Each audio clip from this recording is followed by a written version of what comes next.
Vamos a hacer una breve presentación de Marcelo. La clase de hoy habíamos quedado que íbamos a invitar a Marcelo Bernaric, en particular por varios temas que hemos venido hablando en el curso todo el tiempo, ¿no? A mí me parece que Marcelo Bernaric, que es un compañero de taller, es docente del taller, coordina los cursos del TFC actualmente, en la noche. Eh, Tiene una práctica profesional muy interesante en el sentido de que prácticamente ha abordado todas las escalas de trabajo reales, tanto en las escalas edilicias, va desde las pequeñas casas a una proyectos de urbanización completa que está desarrollando la Intendencia Municipal de Montevideo. Ha ganado algunos concursos que tienen que ver con precisamente equipamiento público, la Rambla 25 de agosto, ¿no? Pero también tiene una obra de pequeña y mediana escala muy pertinente que nos parece muy interesante que la vean. Pero entonces esa es una de las cosas que yo vengo insistiendo siempre en ustedes, que ingresaron este año, tuvieron solo 2 días de clase en la facultad y después no están más, en mostrarles qué hacemos los arquitectos. Y me parece que una cosa interesante de la práctica de Marcelo es que además trabaja en el área pública, porque es funcionario público municipal, donde realiza proyectos municipales, además trabaja como arquitecto y además es docente de la facultad. Y cierra el círculo de distintos nichos, oportunidades, cosas que se van dando en la vida, en las oportunidades de trabajo que tienen los arquitectos. Y pone otra cosa en lo que hacemos los arquitectos. Los arquitectos nos dedicamos a proyectar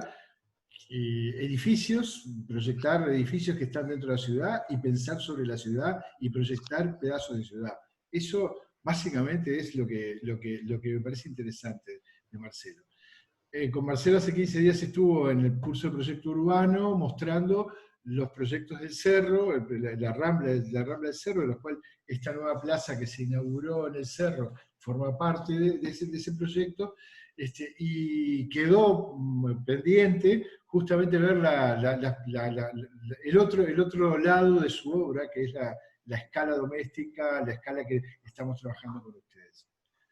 No sé si quieren agregar alguna cosa más, los compañeros No, docentes, si no le damos no. paso a Ya que Pedro, Marcelo, digo, ya que Pedro no, que ya que tome la Héctor posta. recién nombró la plaza y como fui hace poquitos días, realmente le recomiendo que vayan a la Débora A la Plaza del Céspedes, Cerro, sí, ¿sí? sí. Está buenísima.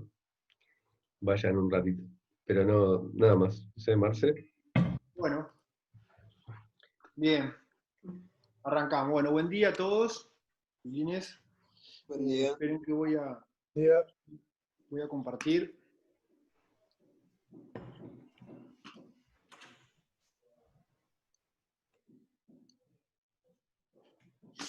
Bien. Bueno, ¿me escuchan bien ahí? Sí. Bueno, a ver, primero que nada, atar algo que comentó Héctor, de que creo que está bien mencionar. Ustedes recién se están incorporando a la Facultad de Arquitectura, o sea que eso de qué es lo que hace un arquitecto todavía no lo tienen muy claro, ¿no? Si bien está dentro de su elección querer ir hacia todo lo que conlleva la carrera, el oficio del arquitecto, todavía no tienen muy claro de qué va el ser un arquitecto.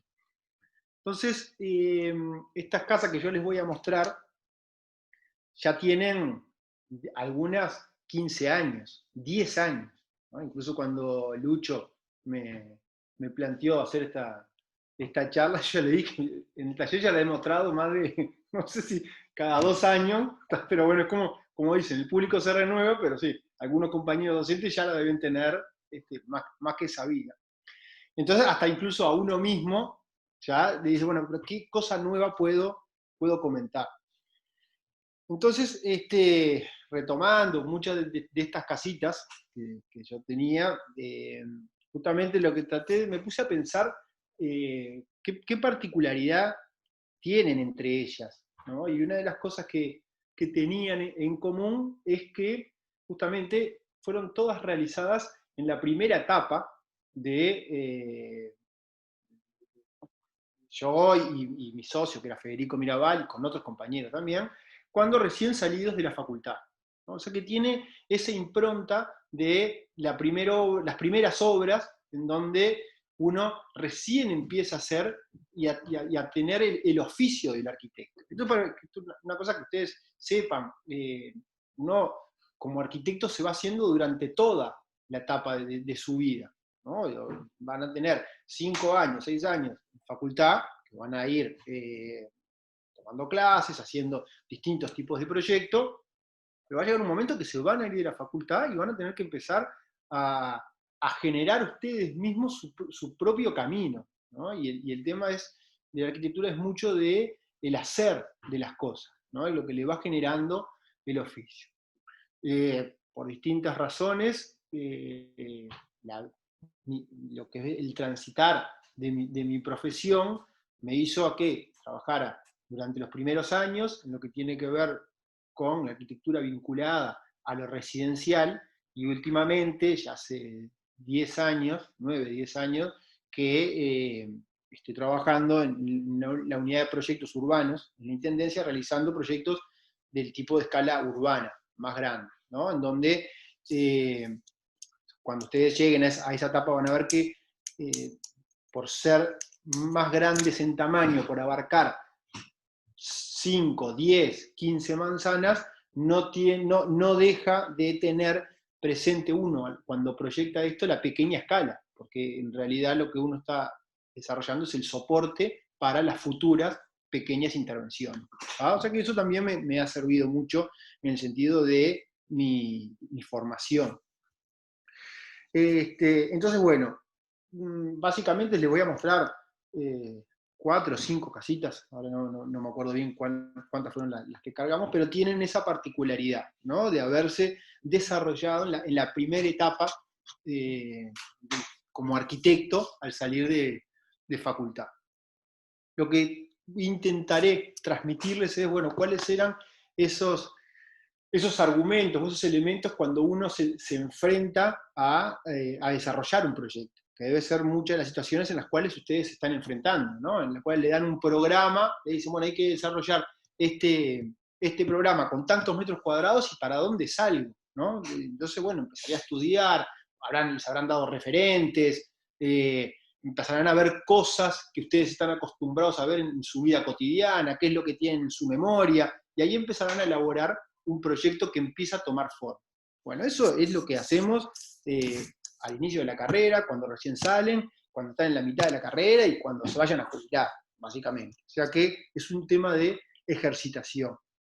Y lo que sí es muy importante es empezar a visualizar, cuando uno hace un proyecto, ¿ah? Es cuáles son las herramientas que a uno le permite visualizar lo que va a ser, lo que va a terminar en un hecho construido. Y ahí va todo lo que tiene que ver con elementos de graficación, maquetas, render, bueno, todo lo que ustedes también empezarán a trabajar para empezar no solamente a mostrar, porque acá lo que ustedes tienen que, me parece, entender más en estas primeras etapas, es que no solamente uno tiene que elaborar un producto, ya sea gráfico en este caso, para mostrarlo al docente, para que pueda corregirlo, sino que para uno visualizar qué es lo que está haciendo, son herramientas propias para nosotros.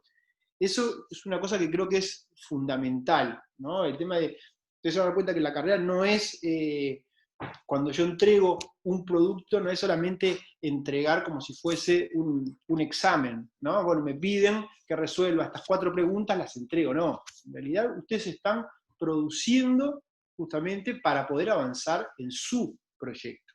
Y eso es una de las cosas que intentaré también mostrarles en muchos de estos proyectos, cuáles fueron las piezas, los gráficos que fueron necesarios para después terminar en el hecho arquitectónico en sí, ya construido. Bien, entonces, una de las particularidades de las casas que yo les voy a mostrar son casas muy pequeñas, de muy bajo costo, y que algunas de ellas tienen la particularidad de tener una presencia del paisaje muy fuerte.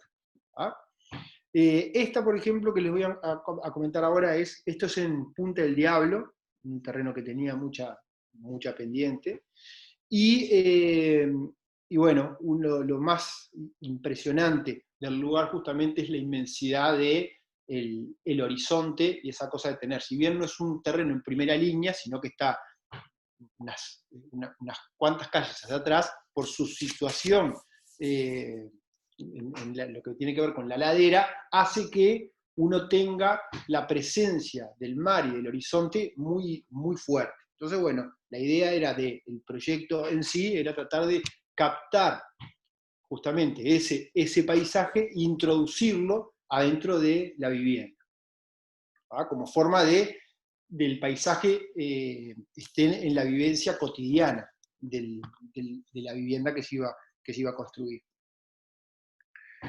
Es por eso que lo que plantea la casa, una de las características también que tienen estas casas es que son viviendas por lo general de temporada, lo cual permiten ciertas licencias en lo que tiene que ver con el habitar de la vivienda, que tal vez en una vivienda más cotidiana, más de ciudad, a veces no se pueden dar. Por ejemplo, todas eran casitas muy chiquitas, lo cual ni siquiera había un dormitorio definido, solamente el dormitorio podía estar dividido solamente por un desnivel, como es en este caso, y la idea es que todo el espacio participara ahora voy a bajar un poquito acá, la presencia del horizonte. Y es importante esta pieza, ¿verdad? Porque creo que no solamente es un corte, estas son todas piezas de trabajo también nuestras, sino que en el mismo corte está presente la imagen de lo que yo veo de adentro de esa caja, de ese volumen que yo construyo para encerrar ese trozo de horizonte que es el que yo veo. A su vez también esta casa son dos unidades separadas, las cuales se unían por un volumen más fuerte, que era el volumen de piedra, que ahora van a ver un poco más adelante, en donde se ubicaban los servicios, de manera de poder liberar el área de relación más pública, que no tuviese ninguna interferencia, y los servicios, la cosa más dura, quedar entre medio como un elemento que articulara las dos viviendas. Acá es como funciona la planta, como les decía, hay un núcleo central que alberga baño y cocina, una cosa mucho más dura, y dos elementos mucho más livianos, que son el área de estar y los dormitorios, simplemente separados por un desnivel. ¿Ah? Otra de las cosas importantes que también tienen cualquiera de estas obras es tratar de generar una ejecución lo más rápida posible. ¿Ah? Una de las razones en las cuales se plantea eso también es la distancia de las obras estas. Nosotros cuando hicimos estas obras, que recién salíamos de facultad, también nosotros vivíamos en Montevideo, el estudio estaba en Montevideo, y el dirigir una obra a 300 kilómetros no es una obra en la cual uno tiene que estar, no puede ir todos los días. Entonces, básicamente era hasta el equipo que construye esta obra, era un equipo de carpintería en sí, que estaba en Montevideo, el cual se basaba en un sistema de paneles y armado de madera, y otro que era todo lo que tiene que ver con la albañilería, una cosa mucho más dura, más del lugar, que es el volumen de servicio. ¿Ah? Cuando hablábamos de una pequeña escala, no solamente por los metros cuadrados, sino también por la gente que trabaja, que construye estas casas. Cualquiera de estas casas que vamos a ver no llevaban más de 6 personas como mucho trabajando en la obra. Era una cosa bastante abarcable, ¿no?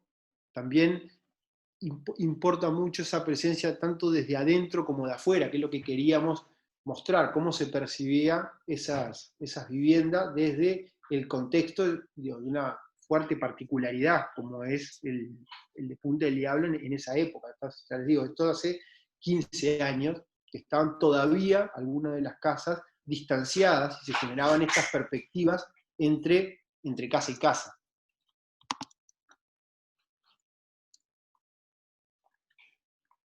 Acá está un poco más construida la idea esa de los dos espacios que trataran de abrazar la naturaleza e incorporarlos al interior. Y esto ya es una imagen de adentro, que hace referencia a esa primer maqueta que se había hecho en el lugar, ese cajón que trataba de incorporar, mirar por arriba de los techos de abajo, y hacer propio en la vivencia de lo cotidiano de la vivienda, la inmensidad del océano en ese lugar. Y no solamente eso, es una idea que guía la conformación del espacio, sino que al tener claro esa primera idea, que son dos ideas fuertes, nomás que uno tiene que empezar a trabajar, es lo que me va a guiar para, por ejemplo, poder diseñar el despiezo de la ventana.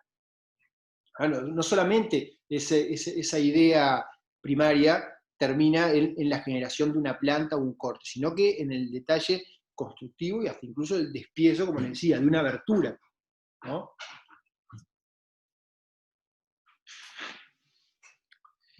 Esta es otra casa ubicada en el Polonio. Todos deben conocer el Polonio. Una de las características justamente es la espontaneidad de la generación de las casas, esa falta de una estructura vial como recién teníamos en la que veíamos en Punta del Diablo. Hay una calle, una manzana. Bueno, en este caso es justamente lo espontáneo de la generación de las casitas hace una lógica de uso del territorio que nos empezaba a dar pautas de cómo tenía que ser esa nueva vivienda que se iba a generar ahí.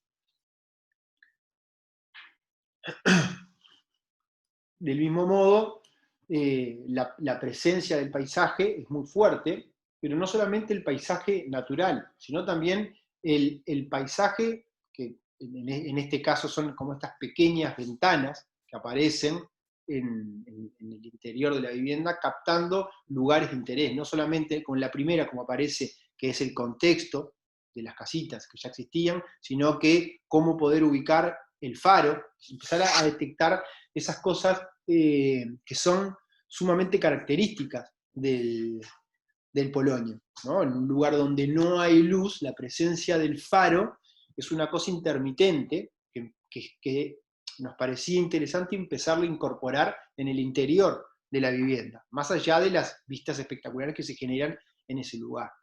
El paisaje también, saliendo de lo natural, es cómo es que se usa ese pedazo de predio que es grande, que es toda la punta. Entonces, claro, si han ido al Polonio, ustedes saben que no existen las calles, la gente camina entre las casas. Entonces, una de las cosas que a nosotros nos parecía interesante era generar cierta privacidad en el área del estar, de la casa, que es donde uno siempre se encuentra, y otra de las cosas que es fundamental en ese lugar es la generación de la sombra, ¿no? Ustedes saben que ahí no hay una vegetación del tipo de muchos árboles que generen esos lugares de estar, por cómo es el clima. Entonces había que tratar de conformar ese lugar, ese espacio exterior techado que hace a la vida cotidiana, y también poder transformar el interior que se transformara en exterior. Todas esas cosas son características que me da el lugar, que yo tengo que empezar a incorporarlas y, como si las metiera en una licuadora, y ahí después empieza a salir parte del proyecto. Pero tengo que tenerlas claras, porque es justamente a la hora de poder empezar a definir un proyecto. Esto es lo que hablábamos, ¿no? Que la gente camina entre las casas, ¿no? Esta ventana da a esta ventana, forma parte de lo cotidiano, este alero que estábamos comentando hoy, el lugar de uso de la casa todo el tiempo en este tipo de playas son acá. Entonces, parte de la decisión del proyecto es invertir el área de estar que se genera en este tipo de casas, llevarlo para arriba, y los dormitorios llevarlos para abajo, ¿no? un poco acá es lo que lleva la imagen esa del contexto, de lo que existe. Acá está la casita final con el área de estar arriba. Una planta muy, muy sencilla, la planta baja, que tiene el tema de los dormitorios, con un acceso independiente por la planta baja. Eso también hace al uso que particularmente tenía esta familia, que después el cliente también empieza a ser una parte fundamental de cualquier proyecto, ¿no? Porque los proyectos no son nuestros, sino que somos la vía para concretar tal vez un listado de necesidades que tiene el cliente, que es lo que le va a pasar a ustedes. Entonces tenía hijos también adolescentes que entraban, salían, que podían estar entrando a cualquier hora. Entonces el tema de tener un acceso independiente por la planta baja, que estaban los dormitorios, por esta escalerita que ven acá, se subía a el área de estar y cocina, y se ingresaba por el alero, que es la terraza elevada que estaba acá. Se había generado una cosa mucho más, como les decía, el ser una casa de temporada permite ciertas licencias, ¿no? En el sentido de que uno, para ir al dormitorio, podía perfectamente salir de la casa, entrar, pero también se había generado una especie de escalera marinera, que es acá, en este agujerito, que vinculaba, que cae acá, que uno por una escalerilla tipo de barco podía bajar a la planta baja. Otra cosa que es muy importante en este proyecto era, no menor, era cómo construir en el Cabo Polonio.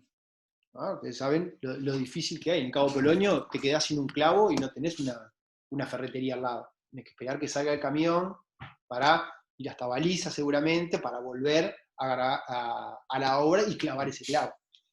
Entonces, ahí entra todo lo que tiene que ver con lo constructivo y cómo es el montaje que nosotros tenemos que empezar a incorporar a ese proyecto. Entonces, una de las cosas que se nos ocurrió era tratar de armar un sistema de paneles prefabricados, poder montar la casa acá, nosotros corregir proyecto, ¿no? Cuestiones de diseño, ¿no? Esa cosa que hace la dirección de obra cuando uno va a la obra, que va modificando, el proyecto por lo general sale del papel, tiene un proceso de proyecto ejecutivo y después en la obra se van cambiando muchas cosas porque empieza a aparecer el espacio. Entonces hicimos un sistema que se pudiera montar en la carpintería, se vio, se evaluó, se desarmó toda, se cargó en un camión y después se mandó para allá. O sea que este es el sistema un poco de la lógica de armado que se tuvo cuando se armó este proyecto, ¿no? Acá está en la carpintería, prácticamente armada, se armó casi el 80% de la vivienda, para empezar a ver cuáles eran las piezas de ensamblaje que se necesitaban, los cortes exactos. Se montó en un camión, como ustedes ven, se hizo todo el traslado y se empezó a montar la casita ahí en el Polonia. A su vez, es una casa que tiene de muy bajos recursos, ¿no? Para que ustedes vean, en este caso ni siquiera el presupuesto daba para trabajar con el revestimiento de madera con madera tratada, una cosa que hoy en día es sumamente capaz que natural. A nadie se le pasa por la cabeza hacer una casa de este tipo, por lo menos como mínimo con una madera tratada. Bueno, esto era una madera natural, pintada con aceite quemado, justamente para que de a poco fuera tomando el color de esa madera media grisácea y no tener que usar ningún tipo de otro pigmento. Esa era un poco la cuestión que hacía viable también este tipo de vivienda, porque justamente una de las características era el bajo presupuesto que se tenía, que también es muy parecido a muchas de las casas que se generan en ese lugar. No podíamos pasarnos de ese presupuesto. Algunos detalles de cómo estaba construida tanto de afuera como de adentro, ¿no? Esas esas ventanas que se armaban, marcando los paisajes, enfocando hacia puntos estratégicos de la vivienda, el acceso exterior, al cual se entraba a la galería, que ya tenía incorporados los postigones, una cuestión también de seguridad y que la caja quedaba como algo hermético, una imagen del espacio interior, esa galería que levanta el horizonte y hace más privado todo lo que tiene que ver con la vida más, la parte más pública de la vivienda.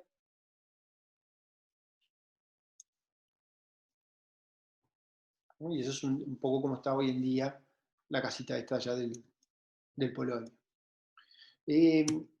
Muchas de esas cuestiones, cuando uno se empieza a desarrollar en estas primeras obras, también uno trabaja mucho, si hoy en día me dicen para hacer de vuelta esa casa, yo no sé si la haría de vuelta, ¿no? Por el desgaste, ¿no? Que significó esas cosas, yo lo pensaba, solamente se hacen en esta primera etapa de la carrera, ¿no? Algo que ustedes van a empezar a vivir y van a ver con la distancia, que es una de las etapas más lindas de la profesión, en donde uno mezcla, ¿no? La cabeza a veces tiene como dos, uno vive a partir como de dos impulsos, ¿no? La supervivencia, ¿no? Las cosas que necesito para sobrevivir y las cosas que me dan placer, ¿no? Con esos dos pedales es como uno funciona en sí. Entonces este tipo de obras mezclan eso, ¿no? El tema de la supervivencia en el sentido, sí, hay que hacer la obra y me tiene que dar placer, ¿no? Y uno busca todas las herramientas necesarias para poder construir y hacer ese hecho arquitectónico por el cual nos motiva. El tema de que siempre tengan esa motivación, esa llama prendida, es algo que es fundamental, por lo pronto, en nuestra profesión, que va más allá del presupuesto que se tenga. ¿Entiende? Es un poco lo que nos motiva a seguir adelante. Esta es una casa también en Punta del Diablo, a 2-3 cuadras de la primera que le mostré, y bueno, ya veníamos en nuestra cabeza con la presencia esa de el horizonte y esa inmensidad que se genera en esa loma que tiene Punta del Diablo, en esa parte más elevada. Pero en este caso, lo mismo, un programa en el cual el cliente, ¿no? El usuario, permitía poder trabajar un espacio único en donde los distintos niveles generaran los ambientes necesarios. Entonces, lo mismo, se trabajó con una única caparazón, esta casa es más conocida como La Mulita, ¿no? Justamente porque trabaja un solo material en el cual abraza parte del paisaje y lo hace interior. Solamente los niveles son lo que definen los dos espacios, genera, por una cuestión del clima en sí, cuando se estructura lo que vendría a ser la planta, el armado funcional de la vivienda, una de las cosas que se tomó muy en cuenta es el tema de los vientos. En Punta del Diablo, justamente en Punta del Diablo, en toda nuestra costa, existe lo que es la virazón, ¿no? Después de las 11, 12, sea cual sea el viento, gira, ¿verdad? Y empieza a dar del este y sureste, en donde justamente las mejores vistas están acá. Entonces colocar un parrillero en este frente, si bien la vista es espectacular, es imposible hacer un asado. Se los digo porque tuve muchos años casa en Punta del Diablo. Entonces, eso incluso fue una de las discusiones bastante acaloradas con el cliente, ¿no? Porque lo más lógico es, en esa terraza, viendo el mar, ¿cómo no poner el parrillero ahí? Bueno, hasta el día de hoy me lo agradecen. Entonces, ¿qué es lo que se hizo? Se generó justamente en la continuidad del espacio, que es la caparazón esta del techo, poder generar la situación de estar en el parrillero como estar en el frente, ¿tá? Pero mucho más protegido hacia el lado de atrás. Y este es uno de los lugares que más se usa, que está acá, porque igual está en contacto justamente, a su vez hay una ventana, ¿no? Que es esta, que da hacia el otro lado, que empieza a incorporar también parte del paisaje circundante al sector de atrás, que es esos lugares, como hablábamos recién en Polonio, los espacios exteriores techados en casas de temporada son los más usados, deberían ser justamente los lugares centrales de la casa. Bueno, y acá también aparece, ¿no? Un poco la generación de piezas gráficas que nos empiecen a dar información, nos empiezan a dar cuál es la altura del horizonte para poder establecer la altura del antepecho de la ventana y el dintel, ni más ni menos. Empiezan a incorporar en la misma pieza las texturas, la materialidad con la cual yo voy a generar el espacio. Esta es la planta, que es bastante sencilla. Se trabaja con materiales con piedra ahogada, que son estos dos volúmenes, que es donde están los servicios, también retomando parte de lo que se trabajó en la otra casa de Punta del Diablo, la parte más dura, que es donde se establecen los servicios. Después hay unos elementos de hormigón que forman parte de lo estructural, y acá atrás es el sector del parrillero, donde el parrillero está vinculado con la cocina, se sube medio nivel, se está en el estar, en la terraza, y se van subiendo de a medios niveles. Como ustedes ven, la casa se estructura de a medios niveles, ¿verdad? Este es el nivel de acceso, se baja hacia la cocina y el estar, se sube medio nivel, hay una especie de dormitorio alternativo, medio nivel más, y está el dormitorio principal, con el baño. Arriba del baño de abajo, este es el núcleo de los baños. Esta es la planta alta, ¿no? Donde se balconea el espacio de doble altura, que tiene el parrillero acá atrás, el dormitorio, el bañito y la casa, el dormitorio principal. Este es un poco el tema del corte de lo que veíamos recién, pero ya ahora con la incorporación del tema constructivo, y ahí es donde viene la otra parte, ¿no? El tomar una decisión de armar una única caparazón, ¿no? De ese techo, y a su vez con la tecnología, o por lo pronto la terminación de la teja asfáltica, que básicamente también fueron por dos motivos que se buscó ese material. Uno, por la versatilidad de adaptarse a la forma, ¿verdad? Que esa forma que tenía que abarcar tanto un punto más alto, un punto más bajo, cerrarse para poder enmarcar de vuelta el paisaje, volver a generar una escala acorde al espacio que tenemos acá, que es de una altura y media prácticamente. La teja asfáltica era la que nos permitía llegar a esa conformación. Y a su vez también desde el punto de vista de la textura exterior del conjunto. Ahora, cuando se vea un poco desde afuera las casas, se van a ver un poco a lo que nos referimos.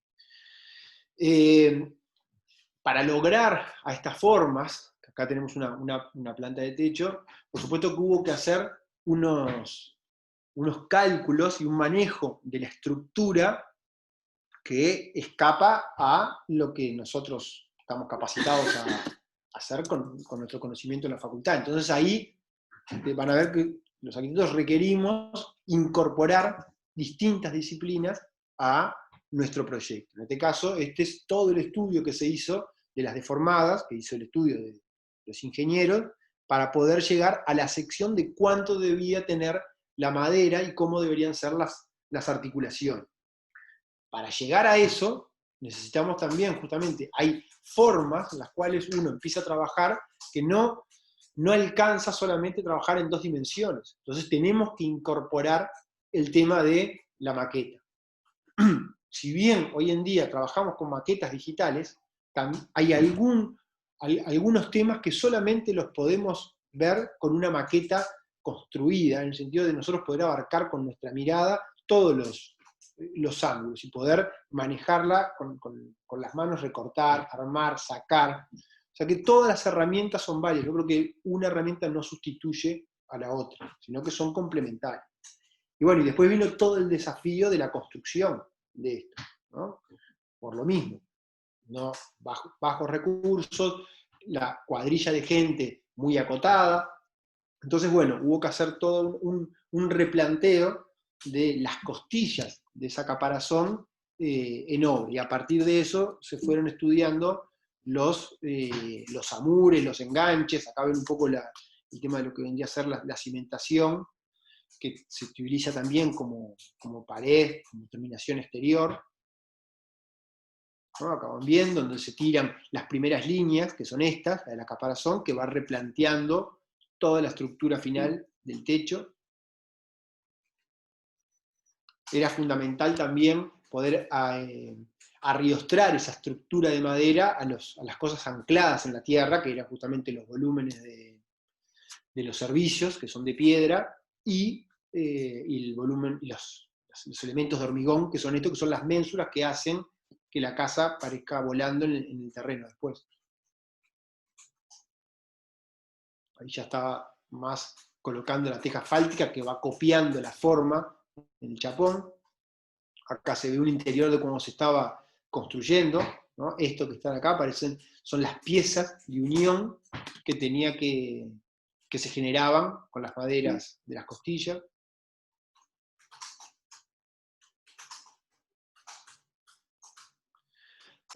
Ahí empezábamos de vuelta con todo el tema de el poder incorporar el paisaje al interior de la casa. Esas son cosas de la terminación de la piedra. Este es el interior, de la misma manera que uno empieza a pensar cómo se vería de afuera, quería una imagen única, en el interior lo mismo. Entonces no hay paredes adentro de la casa, sino que los muebles, el equipamiento y los desniveles son lo que me arman los distintos espacios, y del mismo modo que todo de afuera es de teja asfáltica, el interior es todo un enchapado de madera.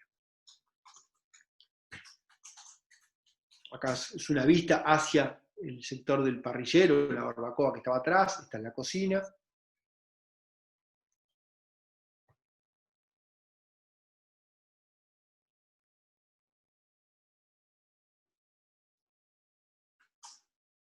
Y acá un poco también era la búsqueda de lo que vendría a ser la tonalidad del entorno, ¿no? Ese paisaje que no solamente es el paisaje natural, sino que el paisaje construido. Acá donde está la casa, que es esta, ¿no? Que empieza a tomar el tema cromático y las texturas del entorno, y también el tema de la lógica de la construcción de los techos inclinados, hacia dos aguas, a un agua del entorno.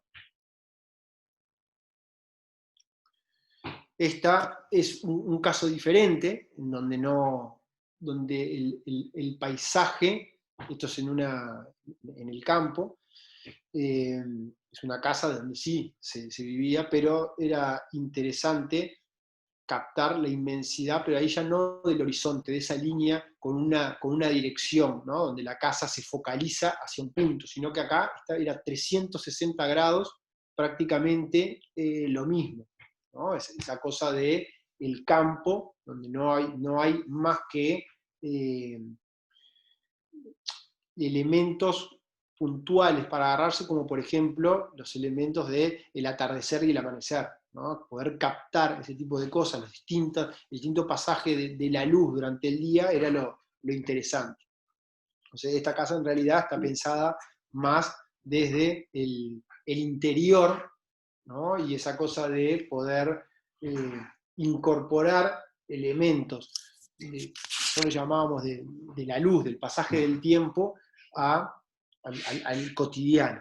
Entonces, básicamente se estructura en base a una espina, que lo llamábamos de servicios, donde están todos los servicios, que aparecen, por ejemplo, estufas, baños, un estanque, cosas que tenían que ver con el funcionamiento de la casa, y después se adosan, porque también tenía que generar la posibilidad de crecimiento, un sector más suave, más blando, que es el de los dormitorios, y el área de estar vinculado prácticamente con las mismas características, incluso un porcentaje de áreas del área exterior con el área interior. Esa cosa de similitud, de pesos relativos que tenía la vivienda esta. ¿No? Lo mismo también, generar piezas gráficas que incorporen no solamente las dimensiones, sino que la textura y la materialidad de la vivienda resultante. Acá ven, este es el elemento central donde se apoya todas las viviendas. También una construcción de bajo presupuesto, es el núcleo central de bloque de hormigón visto, y después una cubierta liviana, y el resto es también panelería de madera. ¿No? Cuando hablábamos de esa vinculación del interior y cómo ir captando la luz y parte del paisaje, es esto a lo que nos referíamos, ¿no? el ver en qué lugares se utiliza la ventana, propiamente dicho, la iluminación cenital, el tema de ciertos lugares donde era mejor que se incorporara la luz para que le pegara con ciertos reflejos al cielo raso. El área exterior, que era muy usada. ¿No? Estas son imágenes ya más desde afuera, el poder generar estos marcos en el muro para marcar ciertos sectores del paisaje.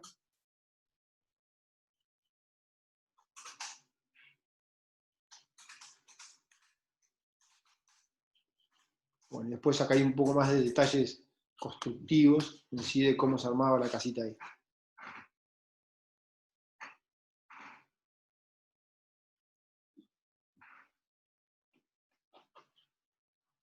¿No? Esto es lo que les decía hoy, ¿no? La inmensidad de esa cosa de no se sabe dónde termina el límite, que solamente es lo que podemos ver.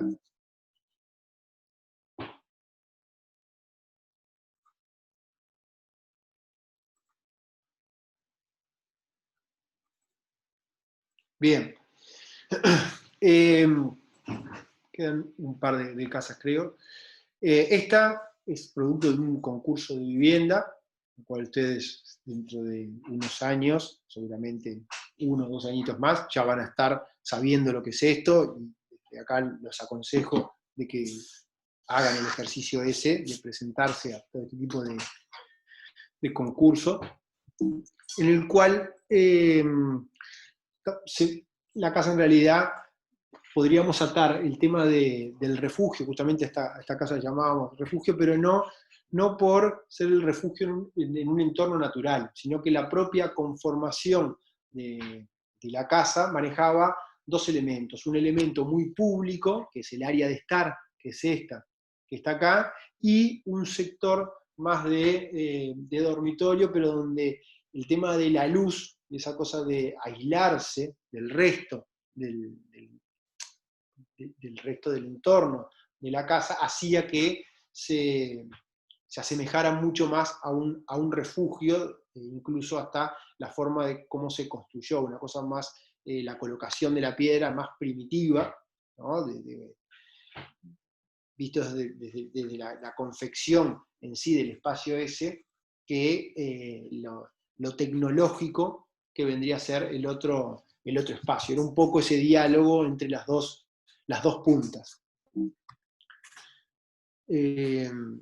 Esta, en realidad, básicamente, justamente lo que quiero mostrar en esta casa es que cómo en un único planteo empiezan a dialogar 2 cosas sumamente distintas, pero se complementan en el uso. Entonces, esta casa lo que plantea justamente es una cosa mucho más abierta, son 2 casas, ¿verdad? Mucho más abiertas, trabaja el tema de la gravedad en sí como algo también en contraposición, ¿no? Una cosa súper liviana, que es la losa apoyada en unos pilares mínimos, contra lo macizo de los muros que aparecen en el sector de los dormitorios. La particularidad de este terreno era que era un terreno pasante, entonces, bueno, la idea era poder generar lugares, espacios en donde se controlara la vinculación con el tema de los vecinos. Entonces también se manejan unos taludes, no solamente la casa se limita a trabajar con el hecho con material de la losa, de los muros, las ventanas, sino que lo que es la topografía, el terreno empieza a ser materia de proyecto y se empieza a moldar para generar ciertos límites. Entonces se levanta una loma, que a su vez después se retoma con el techo, que el techo es de pasto. Entonces esto es un poco lo que hablábamos de las piezas necesarias, ¿no? Entonces la inclinación de este techo tenía que ser algo que le diera cierta continuidad al peatón cuando venía caminando por acá, para que viera pasto y pasto. Entonces la casa desde este lado prácticamente desaparece y se abre hacia este lugar. Entonces el tema del entorno empieza a jugar en ese sentido. Esto es un poco una planta de techos, donde este es el talud, aparece un lugar ahí intermedio, más de contemplación y de uso eventual, y el uso de la barbacoa, ahora vamos a ver acá, que es este que está acá, otra vez lo mismo, ¿no? El tema del uso de la complementariedad del espacio exterior techado en una casa de temporada, vinculado con el área de estar y cocina. Esto es lo que hablábamos, ¿no? El tema de un elemento único, apoyado en pilares lo más chicos posible, contra lo pesado y lo rústico del dormitorio, de los dormitorios, ¿no? Esa cosa de tener esa profundidad que va más allá de la construcción en planta, sino que cómo le llega la luz al espacio ese. Esto es lo que hablábamos, acá la búsqueda en ese corte del talud, que es lo que está acá, y el techo empieza a ser una única cosa. Esta es una foto sacada del techo de pasto, que también se manejaba como un lugar de uso, ¿no? Donde uno podía subir al techo, y el volumen de piedra, que no solamente está configurado de piedra en sus bordes, sino que también en la cubierta. Esto es un poco la imagen exterior. Acá lo que hablábamos de el desnivel que se genera entre este espacio y este otro.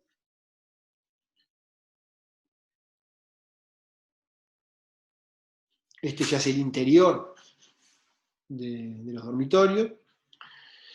Estas simplemente las traje, el tema de, retomando el paisaje. Este es en Punta Rubia, en lo que le llaman el Valle de la Luna.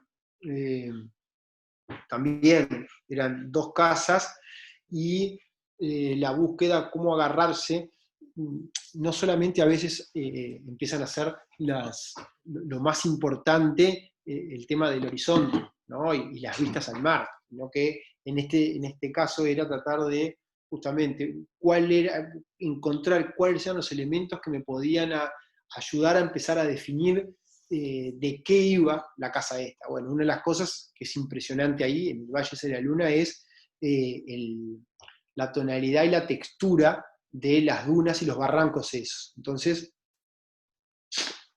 justamente se trató de utilizar la piedra, ¿no? La piedra ahogada, esa piedra como arenisca, que trataba de mimetizarse por lo menos con las tonalidades del entorno.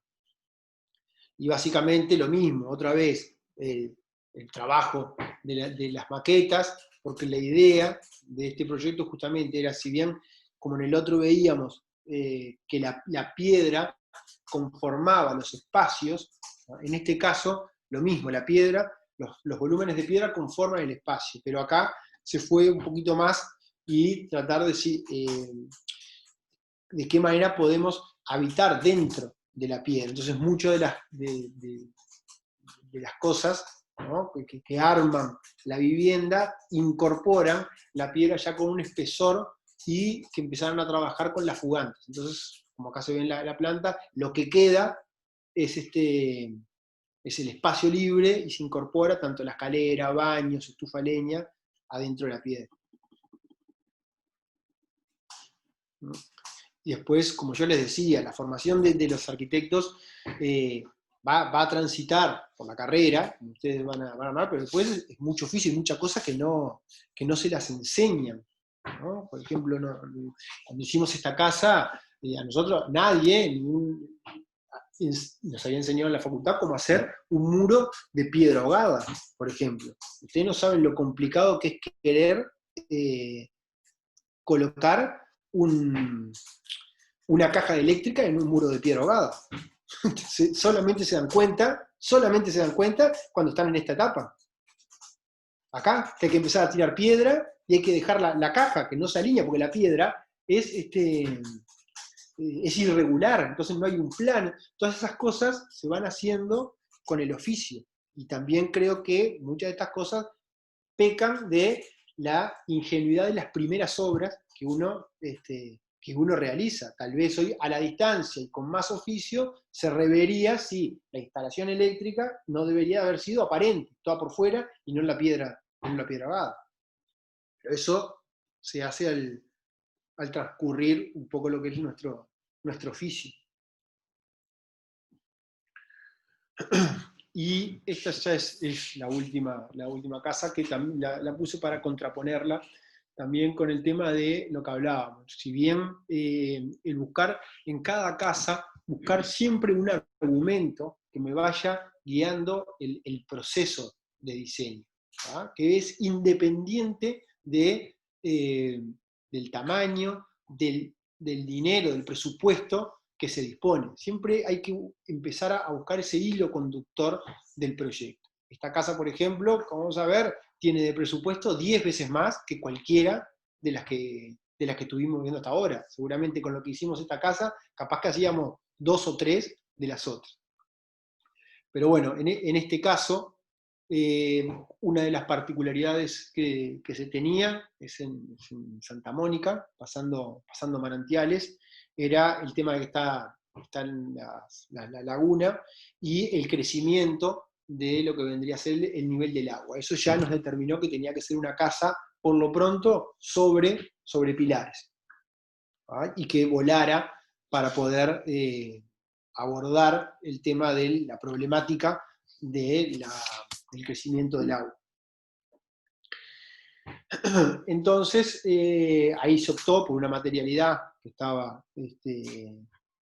atada con lo que tenía que ver con lo constructivo del hormigón armado, y la presencia de vuelta, ¿no?, de abrirse hacia un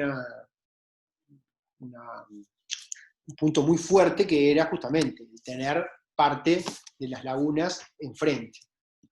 Entonces, la idea justamente era que el estar que estaba acá tuviera la presencia de la laguna, pero que también estuviera presente en toda la vivencia de la casa. Por eso que se trabajan con medio nivel, se opta por tomar por colocar los dormitorios en el fondo, para poder ver a través del estar, también tener siempre adentro el paisaje circundante. Acá ya hay maquetas también. Así es como se arma la vivienda, donde se entra por este lado, y aparece la generación de un nuevo paisaje, que es la incorporación de un patio artificial creado por nosotros, que es el que empieza a articular la vivienda. En torno a este patio nuevo, que es una caja de cristal, es donde se desarrolla toda la vivienda, y a través de este patio es donde se sale a los dormitorios, ¿verdad? Hace de tamiz de la zona más pública, y a través de él se empieza de vuelta a recuperar el paisaje que tenemos en este lugar. Es un poco constructivamente cómo es que está apoyado, no es todo una misma pieza de hormigón que se va armando y plegando para poder incorporar la piscina, el patio. Empiezan a aparecer vigas que conforman la imagen única, que es la de la caja esta. Esto, un poco vista desde la laguna, la generación del marco ya se ve la entrada de luz del patio. Es un poco a la hora de la construcción, ¿no? El manejar el tema del hormigón visto lleva justamente a esa idea de armar un molde y desmoldar. Entonces, todo lo que tiene que ver con los encofrados es muy importante. Esto es un poco las vistas que hablábamos. Acá ya se empieza a armar el marco interior, que me va a encuadrar el paisaje, que es que está acá. Acá ya empiezan a ver imágenes terminadas. que les comentaba de parte del acceso, el patio interior, que es solamente de contemplación, pero me articula los dos espacios. Lo que hablábamos, está la salida de los dormitorios, donde aparece uno estando en el estar, la cocina, que está allá abajo, tiene el tamiz del primer patio, y la fachada, que es el límite, ¿no? Ya el estar no solamente termina en el patio, sino que visualmente termina en este lugar, aportándole otra vez también otro, un aporte de luz distinta al que se da hacia el sur. Esto ya es la imagen, acá estamos desde el patio, ¿no? Esto es la salida del dormitorio. Yo salgo del dormitorio, ¿no? Y siempre tengo la presencia tanto de lo que es el paisaje humano, de la gente que habita la casa, sino que también el paisaje del entorno. Y esto ya es el deck, que bueno, que ahí se ve un poco la diferencia, ¿no? Eso que les comentaba, de poder que cada proyecto pueda encontrar su argumento, su línea de continuidad, ¿no? No importa el monto de la obra, ¿no? Es lo mismo, el deck que hablábamos al principio del Cabo Polonio, de pino tratado, que ni siquiera, perdón, ni de pino tratado, de pino pintado con aceite, o este deck del Apacho, ¿verdad? Que hasta tiene la capacidad, ¿no? de perdurar en el tiempo sin ningún tipo de tratamiento, pero en realidad la línea proyectual de la generación de esta idea es la misma, era un poco tratar de mostrarles eso, ¿no? Como uno va cambiando tanto de escalas como de argumentos donde uno se toma, pero básicamente la tarea del proyecto termina siendo siempre la misma, la nuestra. Y bueno, por acá básicamente puedo ir cortando y abriendo, si quieren, un poco cualquier duda o cosas que quieran compartir.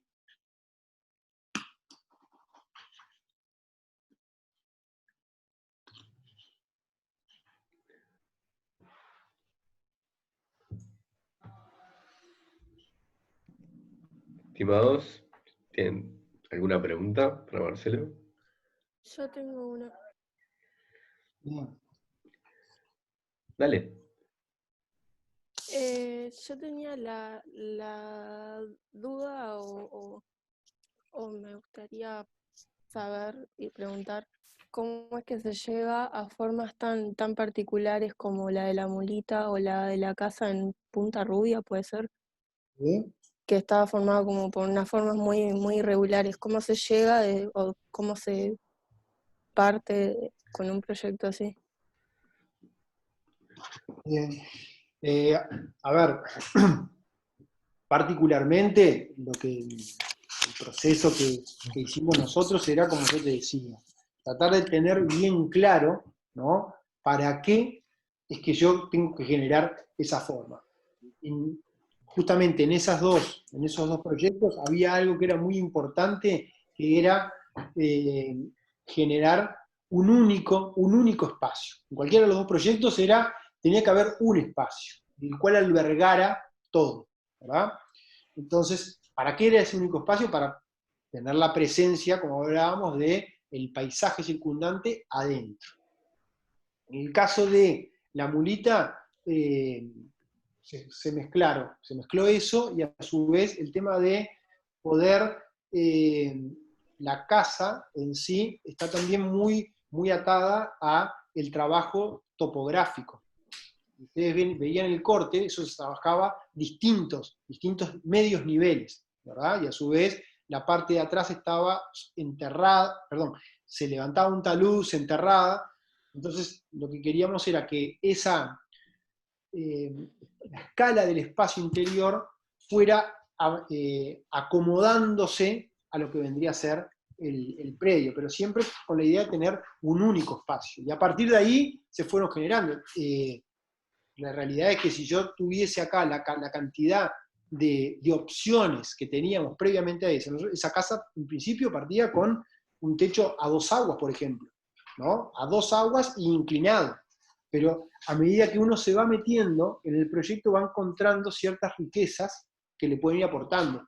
Y eso te lo da el manejo de las distintas herramientas. Si uno siguiera trabajando solamente con elementos de 2 dimensiones, por ejemplo, sin duda que más allá que tengas una capacidad enorme y un oficio, vos podrías empezar a llegar a esas formas. Pero como yo les decía, estas casas fueron hechas en las primeras etapas nuestras, la necesidad de generar maquetas, elementos tridimensionales, es lo que te va abriendo la posibilidad de esas nuevas formas.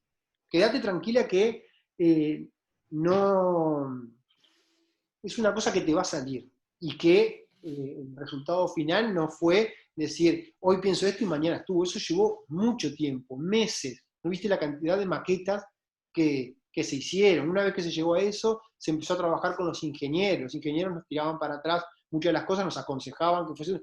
Y es un proceso. El proyecto es un proceso. Ese proceso que ustedes están desarrollando ahora en la clase, que dura un semestre, es el mismo proceso que lleva cualquier obra de arquitectura, ahora y cuando tengas 30 años más. Nunca mejor aplicada la frase, ¿no? Que decían, ¿no? Cualquier proceso de estos es 1% de inspiración y 99% de transpiración. Hay que trabajar, hay que probar. Igual amplío la pregunta de Tatiana, Marce. ¿El nombre de la mulita viene antes o viene después? Después, por supuesto, pero queda mejor decirlo antes, ¿no? Porque también está... Claro, la analogía esa empieza, digo después, en el sentido, durante el proceso, ¿verdad? No fue, yo tengo una mulita, porque después uno empieza a atar, sí, bueno, una mulita es la caparazón, el refugio, ¿no? El tema de sentirme seguro en esa caparazón. A medida que fuimos trabajando cada vez más, eso empieza a trabajar justamente por la misma textura, que era el techo, las paredes, cada vez más se parecía justamente a la mulita, y a partir de ahí empezamos a trabajar con la mulita, pero no nació en el estudio y pasó una mulita y dijimos, ¿por qué no hacemos una casa con la mulita? Mirá qué bueno, no, eso es una construcción que se va haciendo.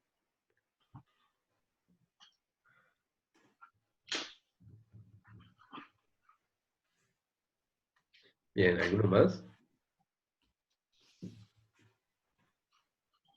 Y el estudio de la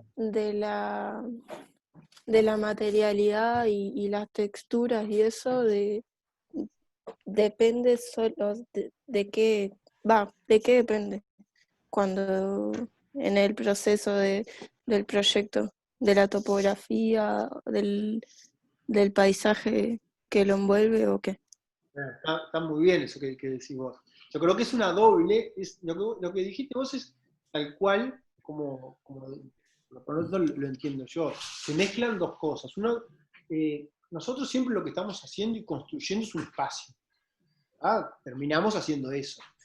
Ese espacio tiene unas características de cómo lo tengo que construir yo. Entonces, ahí aparece una punta que, como decís vos, el cómo construyo ese espacio que me imaginé, seguramente esté atado a uno o a dos formas constructivas que sean viables, que sea razonable, ¿no? Incluso que sea sustentable desde el punto de vista de la construcción.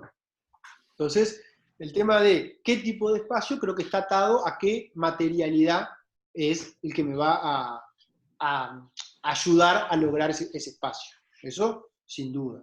Y después puede venir otra mirada, ¿no?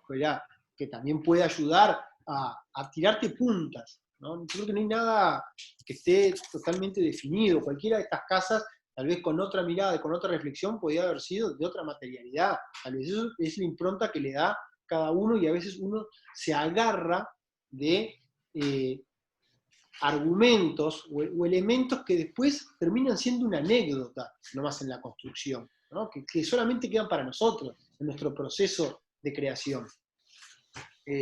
que es también lo que decís tú, lo del entorno, ¿no? Si yo quiero mimetizarme, si yo en realidad quiero sobresalir, si en realidad lo pongo en contrapunto con otra parte, ¿ah? Pero yo creo que hay un porcentaje muy fuerte de la elección de la materialidad que va con la característica del espacio que quiero lograr.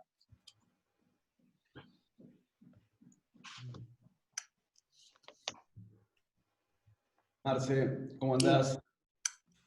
Quizás para que puede ser bueno, sobre todo para este año en el que está enfocada la charla, me parece que hay una serie de aspectos que van recorriendo tu obra y van cruzando en diferentes sentidos, que por un lado es la importancia de cierta aproximación fenomenológica que se intenta relacionar con un lugar, la importancia de la sección, pero después cómo planimétricamente, más allá de regularidades o irregularidades, las plantas en general se definen con una especie de quore y plugin, en un sentido de que hay unas infraestructuras bastante definidas, muchas veces en términos de muros gruesos o diferentes consolidaciones, muchas veces acompañadas de una materialidad eh, más monolítica, y que a su vez son las que definen unos espacios quizás más indiferenciados, que son los estares o dormitorios,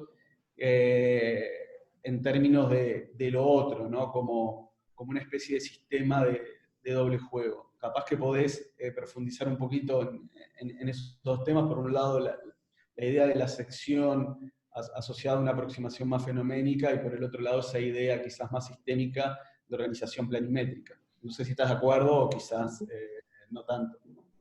Es tal cual lo que decís vos.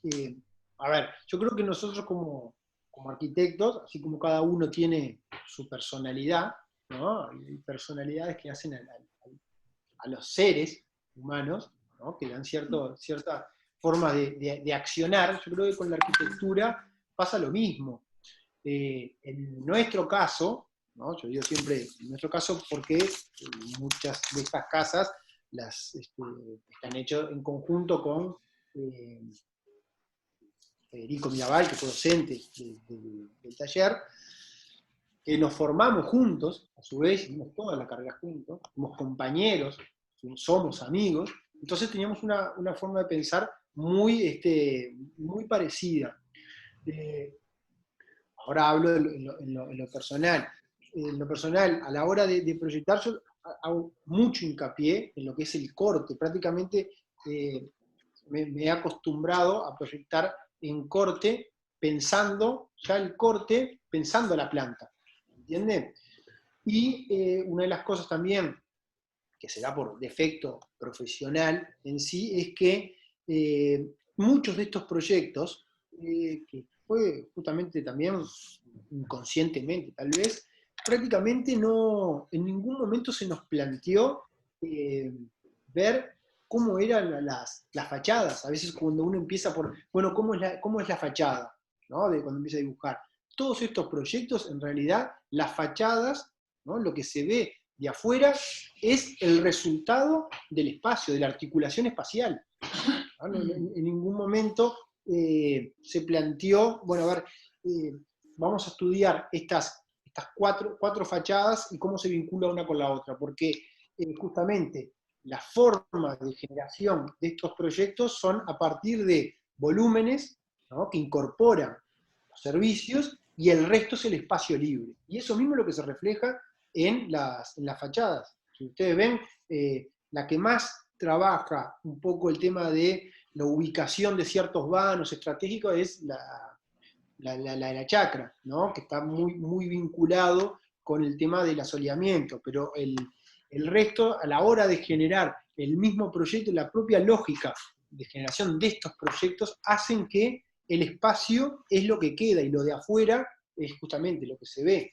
Pero creo que es una forma particular y personal de proyectar. Pues, digo, que creo que es algo, como digo, de la personalidad de cada uno, me parece, ¿no? Va a haber tantas formas como proyectos se puedan generar.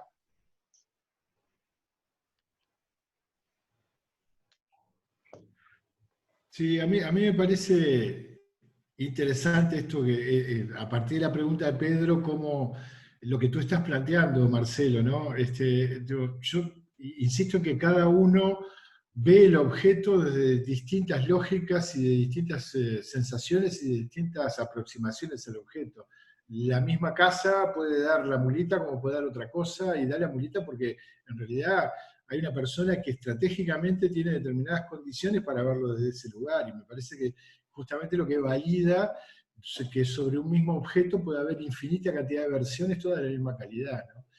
A mí me preocupa un poco cuando empezamos a separar partes. Esto lo digo porque me parece interesante. Digo, en determinado momento en la arquitectura se separan todas las partes y se estudian todas las partes por separado, y entonces después tenemos que, se pregunta, por ejemplo, ¿y cuál es la materialidad? Como si la materialidad no tuviera que ver con la concepción del problema. O sea, en realidad, me parece que acá hay una cosa bien interesante de los planteos que trae Marcelo. Hay como unas estrategias y unas ideas que hay atrás de la arquitectura que son similares en todos lados, ¿no? Y digo, de hecho, la Casa del Polonio tiene recursos casi cero, ¿tá? Y se resuelve, y no importa tanto la materialidad, sino que en realidad la materialidad forma parte del problema, ¿tá? No es qué materialidad económica le voy a dar, no, en realidad tengo que encontrar de entrada, de punto de partida, hay una limitante económica que define determinada estrategia. Y eso también forma parte de cómo encarar el problema. Me parece que uno de los grandes éxitos que tiene la arquitectura o el arquitecto es cuando encara el problema de la manera que tiene que plantearlo. Y me parece que eso que plantea Marcelo, que yo lo comparto, que es que a medida que uno va haciendo cosas, va aprendiendo, y que es un camino permanente y que aprende hasta el final, vamos descubriendo permanentemente esos huecos, esos lugares, cómo construir el problema que estamos haciendo. Me parece que sí, esa es una visión interesante. No hay como una forma sistémica de abordar siempre problematizando en el mismo lugar. Puede haberlo, puede haber buena arquitectura resuelta de esa manera, pero digo, no necesariamente eso garantiza ser una buena arquitectura.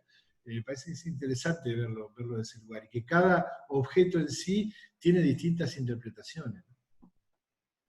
Por ahí Marcia la pasada dijo, más que nada para ustedes, Ulises, dijo esto no es como un examen, dijiste algo así, ¿no? Claro. Que es un poco esto que decía Héctor, no hay preguntas en un examen, ni un método dado, ni una forma de proceder, sino que todo va de la mano del planteo de los problemas, y los problemas los plantea cada uno. Se plantea sus propios problemas, los construye, ¿no?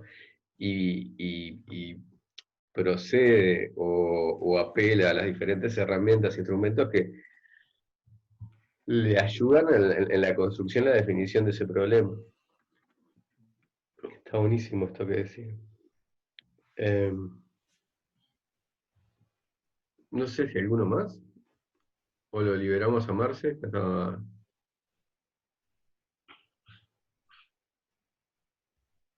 ¿No?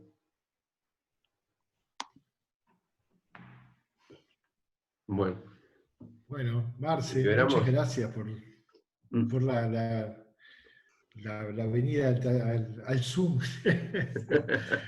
Resulta que algunas cosas que antes eran más difíciles ahora nos están resultando más fáciles, ¿no? Es verdad. Bueno, un placer. Espero sí haya servido para abrirles un poco la cabeza en el sentido de en esta etapa que ustedes están. Y bueno, cualquier cosa siempre a las órdenes. ¿Ah? Bueno, Ya los veré en carpeta. ¿Qué? ¿Ah? En carpeta todos. Los espera en carpeta. Y vayan a la de una siempre. Bueno. Bueno, vale, nos vemos. Nos vemos con